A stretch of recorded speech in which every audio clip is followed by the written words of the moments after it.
古老的苏美尔史诗《吉尔伽美什史诗》，讲述的就是一位乌鲁克国王的故事。相传乌鲁克国王吉尔伽美什是古代苏美尔君王里最著名的一位。他力大无比，天下无敌，有神王之名。但是他刚当上国王时，并不是一个好国王，而是一个十足的恶棍。他霸道、任性、狂躁、轻浮。他把个乌鲁克城弄得乌烟瘴气，民不聊生，谁也拿他没办法。你们这些笨蛋，怎么配做乌鲁克人？给你们这些家伙当国王，简直是对我吉尔伽美什的侮辱。所以，我要你们交给我更多的财富，以补偿我给你们当国王的耻辱。瞧瞧你们这副样子，乌鲁克男人的脸全让你们丢尽了。看看我们乌鲁克的姑娘，她们多漂亮，多可爱。我敢说她们是天下最美丽的女孩。瞧瞧你们这副样子，怎么配做他们的心上人？我宣布，以后乌鲁克妇女的心上人只能是我吉尔伽美什。你们明白吗？只有我能让你们感到骄傲和自豪。所以，你们全都属于我吉尔伽美什。好。他是一个臭流氓。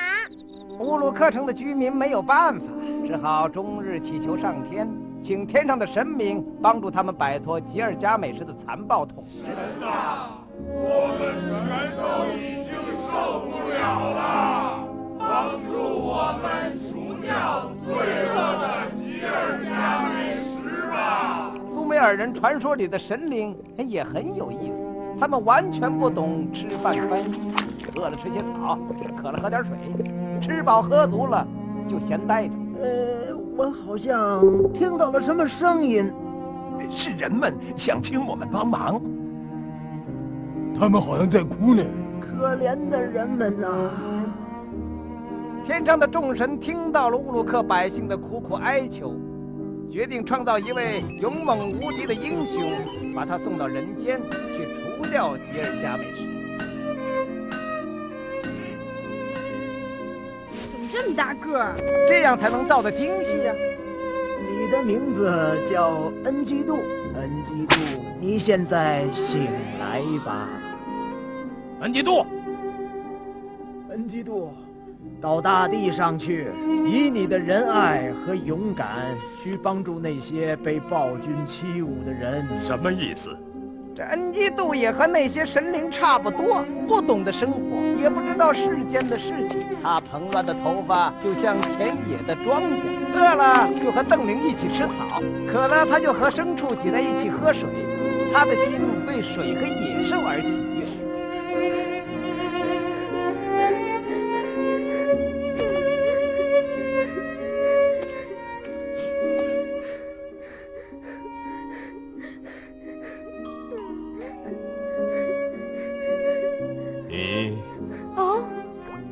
为什么不为水和牲畜而喜悦？因为吉尔伽美什将要夺走我的清白。那是什么意思？纯洁的恩基杜得知乌鲁克人不高兴的原因，决定替他们除掉吉尔伽美什。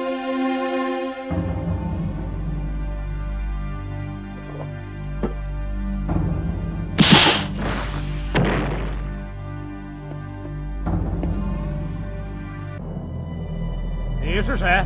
恩基杜。你不想活了吗？是的，应该是你。那一定是恩基杜赢了。为什么？正义战胜邪恶呀！我觉得不会。那你觉得臭流氓会赢？他是故事的主角，要是他死了，还有什么故事？实际上，吉尔伽美什和恩基杜谁也没赢，谁也没输。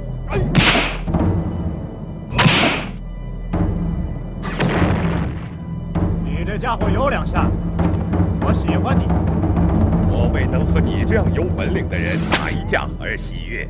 不打不相识啊！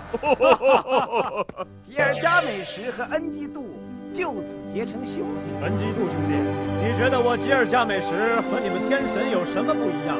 不一样。怎么不一样？天神总是要保护人们的，可你不是。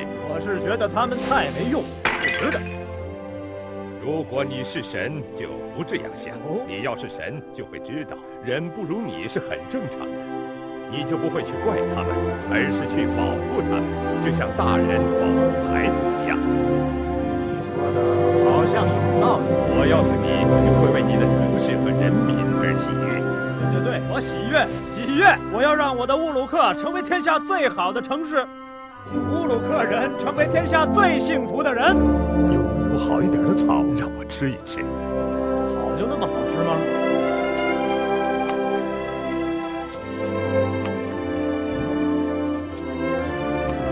对，神就一直吃这些呀。我为草和牲畜而喜悦，这就是神和人的区别。我知道我该做些什么了。乌鲁克人，你们为你们的生活而喜悦吗？我怎么可能喜悦呢？我觉得乌鲁克应该比现在更好，应该成为天下最美的城市。你们说呢？他们总是用沉默来回答我的好意，就好像我的热脸贴到了他们的脸上。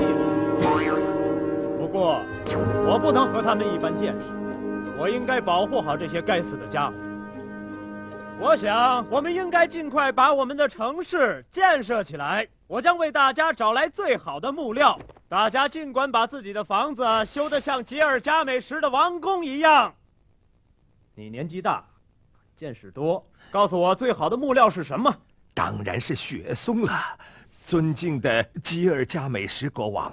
那什么地方有上好的雪松啊？听说东北方的大山里有遍地的雪松。哦，不过那里一直有一个名叫胡姆巴巴的怪兽把守着，不容易得到啊。你记住，只要吉尔伽美什在，天下有的我们就能得到。胡姆巴巴可不像狮子那样容易对付。吉尔伽美什连天神都不怕，还会怕一个什么胡姆巴巴？我宣布，胡姆巴巴是个笨蛋，谁都不许害怕他。什么？胡姆巴巴？我们一起去远征那里，为乌鲁克运回足够的雪松。胡姆巴巴，他的声音是飓风，他的呼吸是火焰。你为什么要放弃现在的喜悦，自己走向可怕的死地呢？你害怕了吗？恩基督兄弟，你要是神，就不会自寻烦恼。我不是神，因为我不能像神一样长生不老。人的生命是有限的，如果无所作为，生命不过是一阵清风。即使我战死，生命犹存。人们会说，吉尔伽美什战死在强大的胡姆巴巴手下。我为你的勇气而喜悦。我喜欢你的喜悦。就这样，吉尔伽美什和恩基杜踏上了远征胡姆巴巴的征途。他们来到了遍地雪松之地，胡姆巴巴在那里等待着。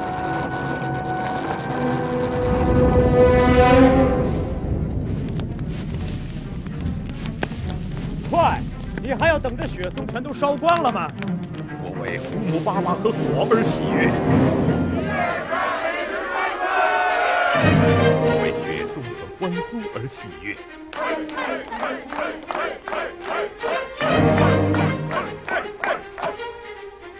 欢迎你回来，吉尔伽美什，我的心上人。心上人，你是谁？听说过伊什塔尔吗？没有。女神伊什塔尔啊，伊什塔尔，需要我做什么吗？接受我的爱情。乌鲁克有足够多的爱情。这么说，你拒绝了我？不要自我感觉太好，伊什塔尔，你是女神又能怎么样？难道就可以随便走进我的房间，我就一定会喜欢你？你伤害了我，吉尔伽美什。或许你不该在大庭广众面前说这些会让你难为情的事。你还不了解吉尔伽美什。哼，等着瞧。怎么可以得罪神灵？大不了一死，我不怕。这就是我一直痛恨你们这些庸人的原因。不要活得那么小心，年轻人，再小心最后也逃不了一死。我为你的大胆而喜悦，吉尔伽美什兄弟。我为你这个吃草的家伙而喜悦。你不洗个澡吗？尔加美什无缘无故的羞辱了我，这个该死的疯子！吉尔加美什，他还活着？我们的恩基度还没有除掉他吗？快别提那个什么恩基度了，他不但没有去杀死吉尔加美什，还和吉尔加美什结成了兄弟。现在吉尔加美什连我这样的天神都敢羞辱，就是因为恩基度做他的帮凶。看！当时我就觉得我们造出的这个恩基度是个次品，果然如此。那就让恩基度的生命消失吧。这很容易。好，切断恩基度生命的源流。恩基度兄弟，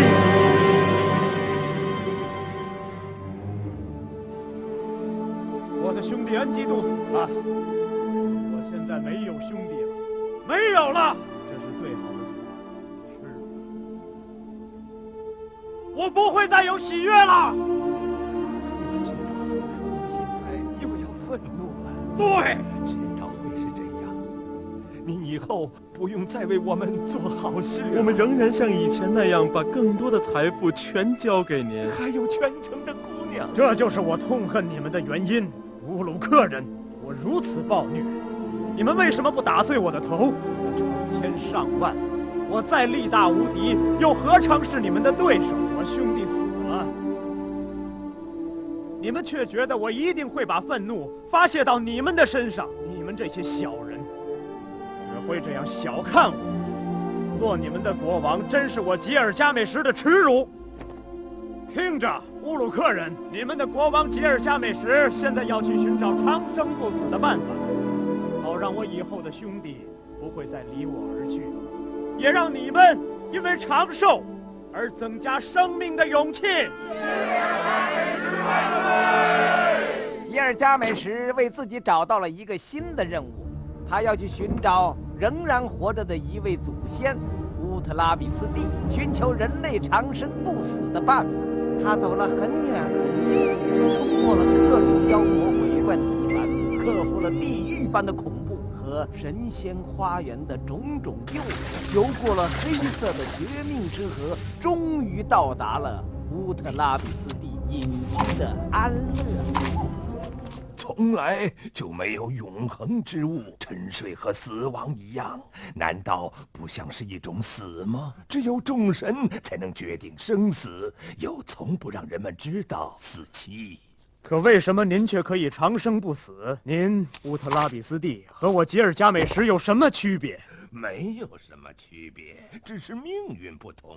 说一段往事吧。很久很久以前，众神为了惩罚人类的罪恶，决定彻底消灭人类，一个不留。人类有什么罪恶？不知道，书上没说，只说是有罪恶，不管罪是谁犯的，总之要把人类消灭干净。好心的埃亚神把这个消息告诉了我就照着神的意思造了一艘巨大的方舟，把全家老小和牲畜粮食一同装备，而且从天而降，整整6天6夜，完全看不到人和牲畜全都造了。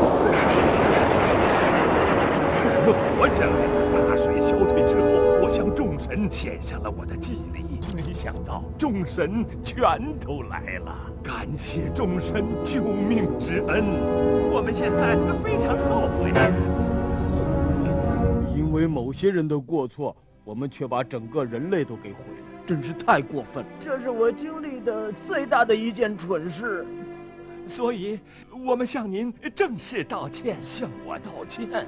因为剩下的人只有你们一家，只好让你做人类的代表，接受我们的歉意。你接受不接受我们的歉意？接受，接受。实在对不起。没关系，不用那么客气。为了表示歉意，我们决定让你成为神仙，永远不死。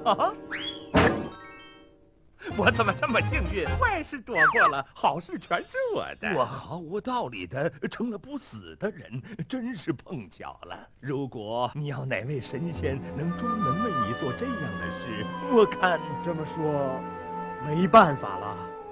哎，回家去吧。做不到的事，再下功夫又有什么用？上次说到，吉尔伽美什冲破千难万险，终于找到了仍然活着的一位祖先乌特拉比斯蒂，向他寻求人类长生不死的方法。做不到的事，再下功夫有什么用？不行，找不到长生不死的办法，我就不回去。吉尔伽美什缠着老者，让他一定要帮他想个办法。要不就烦死他！在海里，哪片海里？很远。有一种草，只有一树，只结一颗种子，不能算是不死之药，可是能让人返老还童，青春永驻。吉尔伽美什的力气没有白费，按照乌特拉比斯蒂的指点，又经历了数不清的艰难困难，吉尔伽美什终于到达了大海深处的那个岛上，找到了能够使人返老还童的仙草。我为仙草和乌鲁克将青春永驻而喜悦。沉浸在成功的喜悦中的吉尔伽美什立即踏上归途。俗话说，回来总比去时快。吉尔伽美什日夜兼程，很快就回到了美索不达米亚故乡。他想把自己洗干净一些，再去见他的人民。也许他想着该对他们说些什么。这时，意想不到的事情发生了。我的口袋怎么松开了？我的天哪！我的仙草到哪儿去了？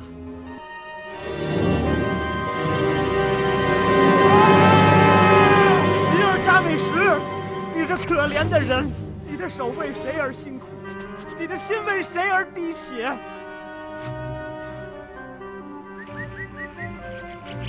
乌鲁克，我回来了，两手空空的回来了。别怪我，我总得回家。我为这家伙喜悦。可仙草被蛇吃了，太可惜了。蛇吃了仙草以后，每年蜕一次皮，就又恢复了青春。这个故事对蛇日后的形象有很大影响。在后来的圣经故事里，魔鬼就是变成蛇，诱惑人吃了善恶树上的果子，蛇成了邪恶的象征。